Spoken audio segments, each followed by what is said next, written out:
นอนกับไผนอนผู้เดียวหรือว่าเอาผู้ชายมานอนนำบ่เอานอนโดยว่าซั่นพี่น้องเอ้ย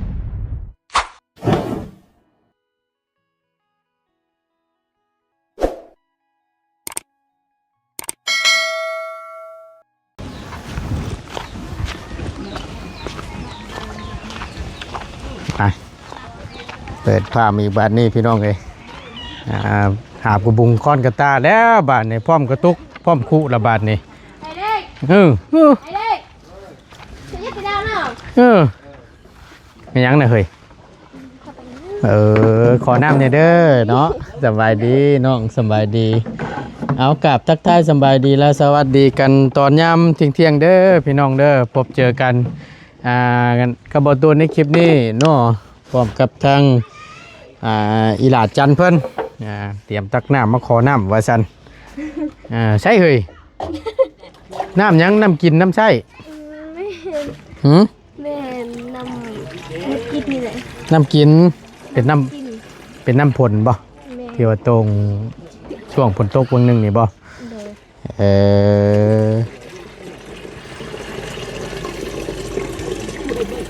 บัดพ่อมันเบิดนี่เฮ็ดได้เฉยกินน้ำมันนั่นคือเก่าบ่กินน้ำมันห่วยน้ำห้องคือเก่าบ่กินน้ำทะเลคือเก่าน้ำทะเลคือเก่าว่าสันน้ำซีเนี่ยเนาะ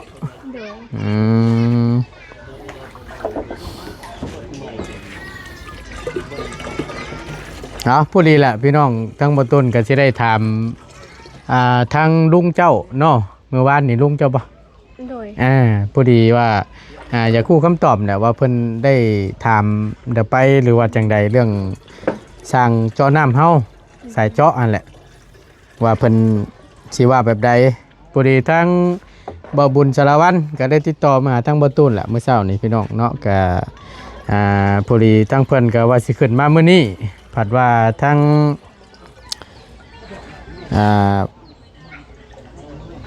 พ่อเฒ่ายังก็รอพ่อเฒ่าแก้วบอกมื้อเช้านี่ทั้งบ่ตูนได้ยินเราบอกสุฟังมื้อเช้านี่ก็ว่าซ้อมใจแล้วว่าซั่นก็เลยยังบ่ได้ขึ้นมาล็อกว่าซั่นมีแต่ว่าให้ทั้งบ่ตูนดำเนินการเบิ่งได้เลยว่าซั่นมันจังบ่เสียเวลาว่าซั่นเนาะเอาก็พอดีแหละทั้งบ่ตูนก็ได้ถามเบิ่งถ้าว่ามันบ่ได้หรือจังใดเดี๋ยวทั้งบ่ตูนสิเอาเบอร์นำทางบ่บุญสารวัตรที่ว่าเราเคยใช้บริการนำพี่น้องเอากันถามหลายๆทางเบิ่งเพราะว่าทั้งบ่ตูนได้เว้าแล้วเมื่อวานนี้ทั้งนี้แต่สิเอาคำตอบเพิ่นนั่นแหละว่าสิจังใดถ้าบ่ได้แม่นให้บ่บุญเพิ่นโทรแล้วให้นัดให้มาเจาะเลยทำเป็นไปได้ก็แม่นมื้ออื่นนั่นแหละเนาะพอสิได้ใช้ได้ซอยเนาะบุติแล้วพี่น้องเอ้ยจักสิว่าได้ๆบ่ตูนก็สุดอยากให้มาไวๆอยากให้น้องเพิ่นได้ใช้น้ำใช้ซอยนี่แหละมันจังบ่เมื่อยลงไปตักน้ำเซพี่น้องเพิ่นกันยังว่าโอ้ยว่าตัวได้ว่าซั่นย้ำได้จังสิหารถใส่เจาะมาเจาะเห็นทั้งน้องเพิ่นแน่ว่าซั่นเนาะอดใจรอเด้อพี่น้องเด้ออดใจรอกำลังแล่นหาอยู่ทางบ่ตูนก็ได้พอดีเข้ามาคำตอบเพิ่นแล้ว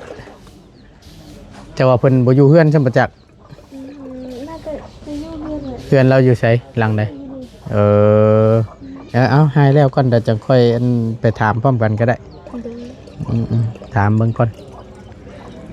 ถ้าว่าเรายังบ่ได้แหละแม่นไอ้สิโทรหาทั้งบ่บุญสารวัตร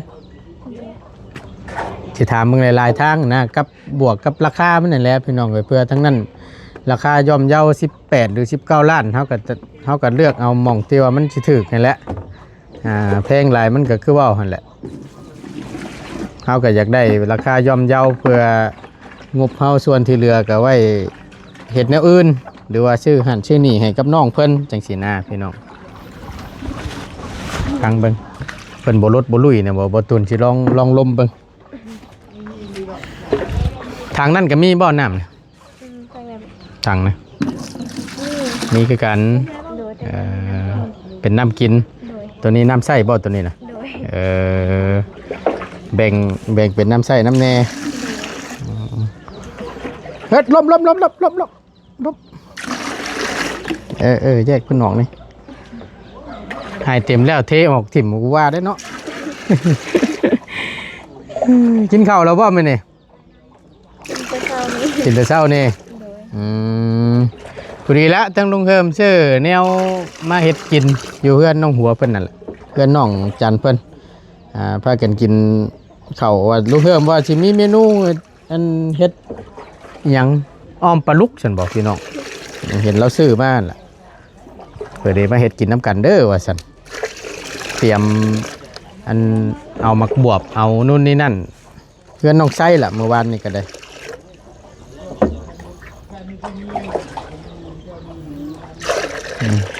น้ำผลมันจะใส่ได้หน่อยเนาะครับครับ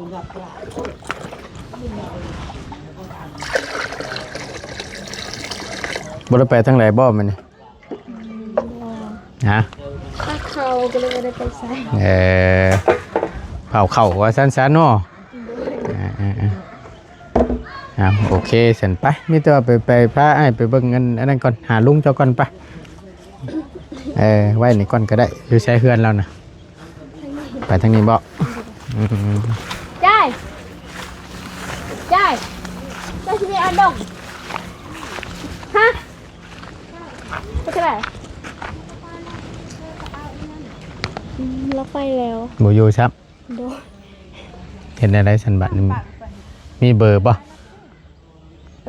อันเปิดสิเปิดได้เราไปทำน้ำหัน ไปถามน้ โดย ำยังบ่ทันมาอยู่ โดย เอามีแต่รอเท่านั้นแหละสันเนาะจะได้ฮู้คำตอบว่าแนวใดนะบ่ก็มีเบอร์ยังว่าโทรถามเบิ่งเนาะว่าได้หรือบ่หั่นน่ะคำบ่ได้แล้วอ้ายสิโทรหาทาง เบอร์ใจ ทางบ่บุญสารวัตร เป็นเบอร์ใจไม่มี หมูมีเบอร์ โดยมีแต่ว่าโทรศัพท์เพย์แล้ว เพแหละใช้มื้อวานนี่ตัวนั้น อันนั้นโทรศัพท์อันนั้นนะ ของเมีย โดย ของผัวนะเพแล้วตายโพดแล้วบาดนี่เนาะมันก็ยากอยู่ได้แสน ฮะเดี๋ยวตัดดาวมัว นั่นแหละก่อน เดี๋ยวตัดดาว เป็ดกินข้าวโอ้ยเนาะ มันเป็ดกินข้าวว่าซั่นเพิ่นออกไปแต่เช้าเพิ่นบ่ล่ะอันลุงเจ้าน่ะ น่าจะแม่นเลย ยังบ่เห็นเข้ามาอยู่เนาะ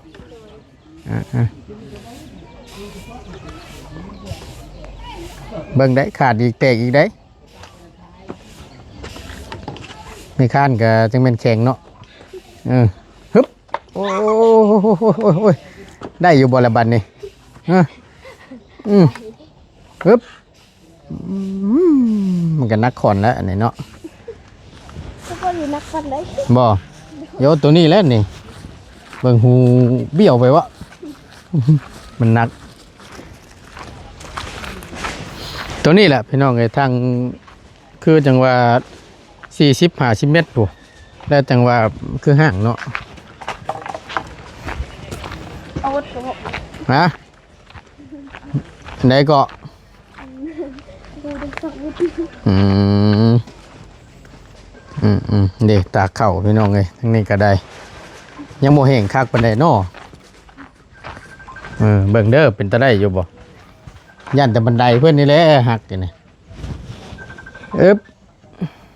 โอ้ยเพื่อนหยุดเฮ้ยเนี่ยน้ำย่อยแฉะโอ้ยเนาะเสียวน้ำจะแตะบันไดปันนี้ก็ได้ไม่กลมลำใหญ่ใครอยู่หน่อยนึง เอาเดี๋ยวให้น้องเพิ่นอันนั้นไว้ก่อนพี่น้องเอ้ยเอาน้ำไว้ก่อนอันน้องอันนั้นเพิ่นอยู่เฮือนบ่ล่ะอันที่ว่าน้องเพิ่นอยู่น้ำกัน2 คนเว้าลาวบ่เป็นนะฮู้อยู่บ่ฮะนั่นน่ะคือชื่อหยังนะน้อง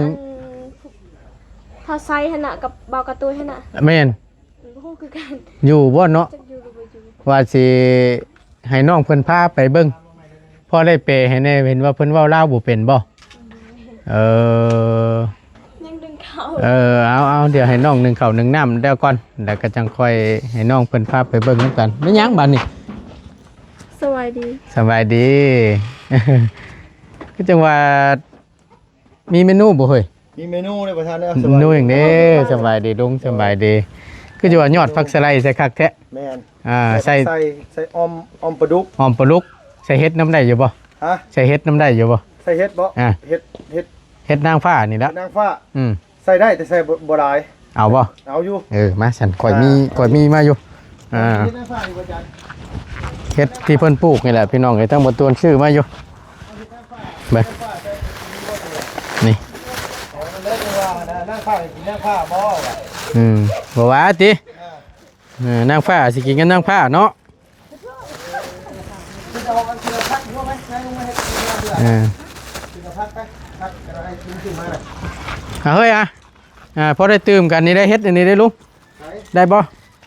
นี่ตื่มกัน โอ้ได้ พอดีเลยนี่เนาะ ได้อยู่ โอเค พักซื้อมามื้อนี้น่ะพักซื้อลุงซื้อมาเมื่อวานนี่ก็เอามานำกันเนาะ ตื่มกัน ใส่เฮ็ดน้ำสิอ้อมบ่ลุง อม อ้อมปลาลุก คันว่านี่เนี่ย เฮ็ดอะไรก็ได้บ่เฮ็ดบ่ใส่ก็ได้แล้วแต่ พยายามมันบ่เข้าสูตรกัน ลองเบิ่ง ลองมึงกันเนาะ พิจารณาเบิ่งเชอาจ้อโอ้ยลงแม่ลง เจ้านี่เนาะ โอ้ย เอามาบ่เลยนั่งพักเด้อ เอาเนาะเฮ็ดอยู่เฮ็ดกินก่อนพี่น้องเอ้ย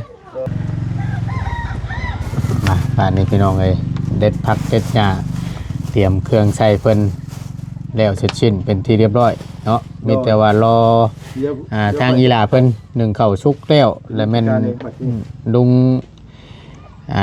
จัดการเองสิแข่งกับอันทาง เมนู แม่นมบ่แล้วอันเก่าอ้ายนี่แหละต่อกันนี่แหละให้แล้วให้ทั่วก่อนเนาะลองเบิ่งพี่น้องเอ้ยถือว่า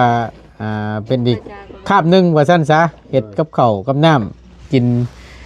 อยู่เพื่อนน้องเพิ่นผู้ดีทั้งลุงก็เลยนัดช่างไฟมา โดย แต่บ่ฮู้ว่าสิมาจักโมงแหละก็เลยในระหว่างรอนี่ก็เฮ็ดกับข้าวกับน้ำกินกัน ลุงว่ามันซ่าโพดนะเสาร์อาทิตย์ผู้เพิ่นสิมันเพิ่นสิมา มันซ่าโพดข่อยก็เลยว่าโอ้ยันบ่ทันได้ว่าเฮาจะ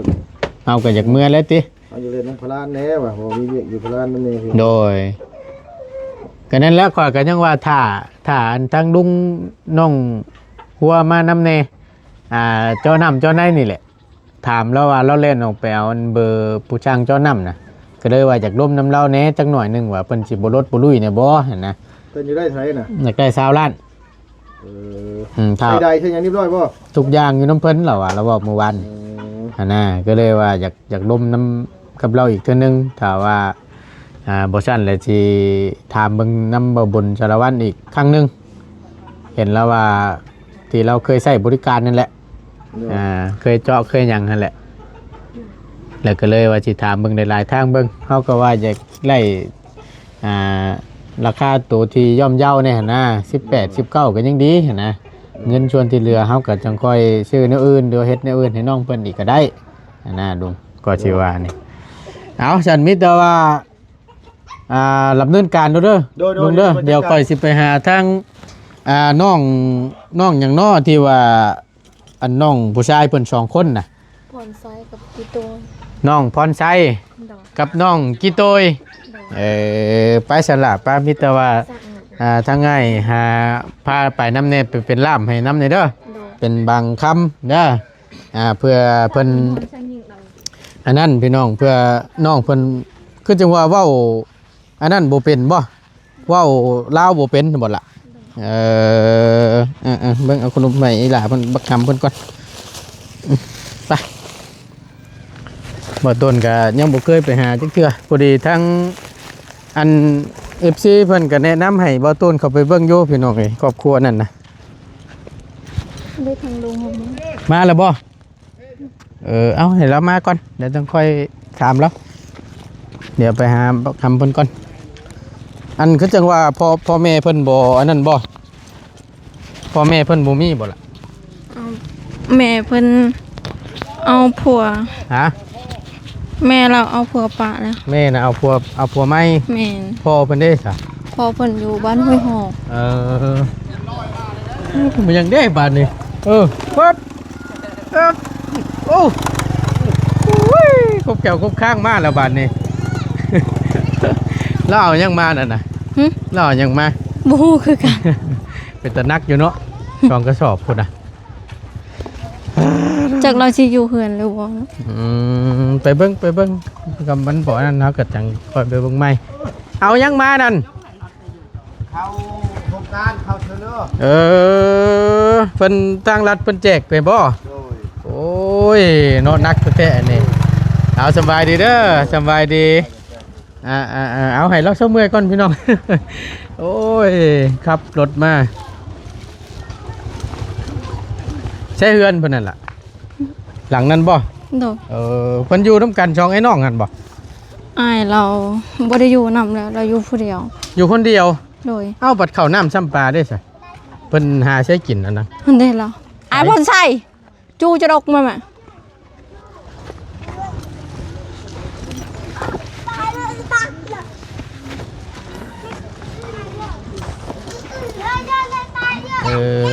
สั่งว่าแต่พี่น้องจังไดจังว่าอยู่ผู้เดียวผู้นี้บ่น้องนะ แม่น ชื่อหยังเกาะ พรไซ ชื่อพรชัย โดย อยู่ผู้เดียวติผู้อ้ายไปทางใดฉันผู้อ้ายนะ ผู้อ้ายหันไปอยู่น้ำพออยู่บ้านห้วยหอกแล้ว อันนี้นะ นี่ เอาไปใกล้ๆกันเนี่ยบ่เห็นมุมกล้องบ่เห็นสบายดีล่ะสบายดี กินข้าวแล้วบ่บ่กินบ่อยากบ่หำบ่อยากบ่ห่วยคือดีแท้ข้าวน้ำบ่กินชื่อพรชัยว่าติ แม่ จักปีแล้วเจ้าจักอยู่บ่อายุเจ้าน่ะอายุ14ปีใช้อ้ายเจ้าไปใช้หำอ้ายเจ้าน่ะฮะอ้ายเจ้าไปใส่บ่ฮู้ เอาแล้วอายมือแปลกเราว่าอายเราไปอยู่บ้านห้วยหอกอยู่น้ำพอแล้ว ผู้อ้ายน่ะไปอยู่บ้านห้วยฮวก ห้วยหอก ห้วยฮอก นี่ อยู่น้ำพอ แม่น แล้วบางคำอยู่ผู้เดียวบ่อยู่ในเฮือนนี่นะนอนคนเดียวบ่นอนกับไผนอนผู้เดียวหรือว่าเอาผู้ชายมานอนนำบ่เอานอนโดยว่าซั่นพี่น้องเอ้ยบาดนี้ใช้ผู้สาวนั่นฮะ นอนบ่เดียว บ่ทันทีใดเอาผู้ชายมานอนนำแหละช่องงานละบาดนี้ใช้เบิ่งเงินละเบ้าสิเบิ่งเงินเบิ่งขอโทษนั่นเวลาพี่น้องใช่โอ้ย นอนบ่เดียว อ๋ออยู่หมองนอนแล้วอยู่นี้แม่นบ่พุ่นบ่หมองนอนเจ้าน่ะแจงมานอนผู้เดียวน่ะเนาะ โน่ บ่ถามว่าผู้ชายมานอนนำบ่โดยเราว่ะเจ้าว่าเคยมาจักอันนี่บ่ครับ พังแล้วเว้าออกอยู่บ่พังออกอยู่บ่ได้อยู่บ่บ่ได้ซ้ำได้เป็นบางคำบ่ครับมันหลดยากเลยพี่น้องไอ้สื่อสารกันนี่แหละสาเหตุที่ทั้งบ่ตูนเอาน้องพัวเพิ่นมานำแน่พอได้เว้าบางครั้งบางคราวบางคำก็พอได้ให้น้องเพิ่นซอยเว้าซอยเปให้น้ำแน่นะก็สิว่านี่นะนึ่งข้าวนึ่งน้ำนี่ก็นึ่งกินเองบ่ล่ะ เอาเราไม่ค่อยเอาแม่ไม่ค่อยเบิ่มนึงเอง นึ่งเองเฮ็ดอยู่เฮ็ดกินเองนะพังเว้านี่เนาะ แม่ ผู้อ้ายเพิ่นบ่อยู่น้ำช้ำ แม่ เป็นหยังจังว่าอ้ายบ่อยู่นำบ่ครับอ้ายคือบ่อยู่นำกันกับเจ้าน่ะฮะบ่ฮู้ร้อยเพแล้วสะฟังเว้านี่เนาะผู้แม่ก็เพิ่นก็มีครอบครัวใหม่ แม่ บ้านได้แม่แล้ว แม่เราก็อยู่บ้านนี่แต่ว่าเอาผัวอยู่ทางเวลาอัน อยู่บ้านลานโห เออ แม่เราเอาผัว สั่งกบสั่งครัวใหม่แหละตั้งผัวให้ไปอยู่น้ำพอเหลือแต่ผู้น้องอยู่ผู้เดียวนี่ลูกเรามี2คนนั่นบ่ 3 คน 3 คน แม่ คนหนึ่ง และ เด้ ผู้หนึงหันอยู่นำนาบาว เออ อยู่นำน้องสายของแม่เรา อยู่น้ำน้องชายของแม่ แม่ บัดบางคำเพิ่นก็จังว่าได้อยู่ผู้เดียวเนาะเออโมเหงาบ่ห่ำนอนกลางอยู่ผู้เดียวนอนกลางคืนฮะโมเหงาบ่เออ อาจสิฟังบ่รู้เรื่องเลยพี่น้องเอ้ยเนาะนี่แหละเรือนชานลานเป็นเพิ่นอยู่ก็ได้ข้าวนะยังมีกินอยู่บ่ข้าวนะ มีกิน ยังเดือลายบ่บ่หำ เรามื้อนึงเช้าเอ้ยเราโทรศัพท์มา น้องบี ยังน้อยเดียว ยังน้อยเดียว แม่ เออบัตรมันเบิดเลยเจ้าสิไปหาใช้บัตรนี่เข้าเบิดแล้วเจ้าสิไป เตะ หา nhẹ ใช้ อันนั้นเราเตะnhẹ lại mà cho lại đâu แต่ หึ แต่ สี่ไปซื้อดิบัตรนี่ฮะบ่หำสี่ไปผู้หันค่าผู้สี่ไปหันค่าเจ้าสิเอาเงินแค่ชื่อเขาเพิ่น เพราะนั้นเพื่อนนาบาวล่ะดิ อ๋อเพื่อนละบ้าบ่หันค่านะ แม่เพื่อนน้องสายเพื่อนน้องสายของแม่เรา โอ้เวลามันเบิดกับมันไปกินน้ำบ้าวหัน นี่น้องสายเราก็อยู่เพื่อนเราแต่ว่าอยู่หานอยู่นอกหั่นนะ กะแม่น แม่น เออแต่ที่ว่าญาติพี่น้องนี่ก็มันมีห้านค้าห้านขายก็ขายเครื่องไปน้ำเนาะก็ถือว่าเป็นมีแต่นะที่ว่าแล้วก็ได้บัดบางหำเพิ่นบัดก็จะว่าอยู่ผู้เดียวคือบุไปอยู่น้ำเพิ่นหำบ่ละคือบุไปอยู่น้ำระบ้าวเพิ่นห่วยอยู่ป่หรือว่าอยากอยู่ผู้เดียวนี่อยากอยู่ผู้เดียว โดย มันอิสระบ่มันสบายบ่เดี๋ยวกันบ้านนี่พี่น้องเลยไปบ่เป็นคือกันบ่ตูนก็ได้ ยอมเลยตัวนี้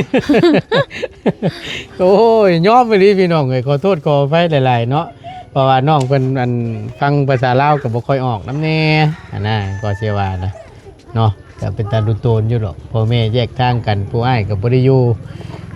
ไปอยู่น้ำพอแล้วบัดนี้แล้วก็ได้อยู่ตัวคนเดียวบาดนี้เวลาเฮ็ดอยู่เฮ็ดกินก็เป็นน้องเพิ่นนี่แหละเฮ็ดหนึ่งข้าวหนึ่งน้ำเวลาขับเบิดก็แม่นได้ไปหาทั้งนาบ้าวว่าซั่นพอได้บิแบ่งช่วยเหลือไปเนาะ โดย 14 ปีบ่เจ้านั่นน่ะ14บ่ โดย ปีหน้าก็15ได้อนี่เนาะหรือว่าใกล้สิฮอดแล้วบ่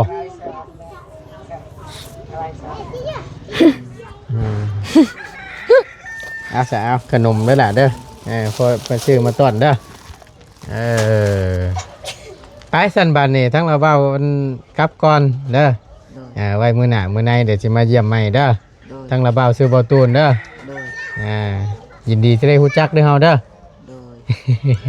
ไปอยู่ดีมีแฮงสบายดีเด้อสบายดี ไปดี โดยเอาขอบใจทั้งน้องหัวนํเด้อที่ได้มาแล้วก็ช่วยแปลภาษานำแน่เพราะว่าเพิ่นชวนหลายเพิ่นก็เว้าภาษาทางบ้านเพิ่นนี่แหละพี่น้องลาวน่ะก็บ่ค่อยฮู้นำปานใดบ่ตูนเว้าได้เป็น10น้องเพิ่นตอบได้อยู่2ค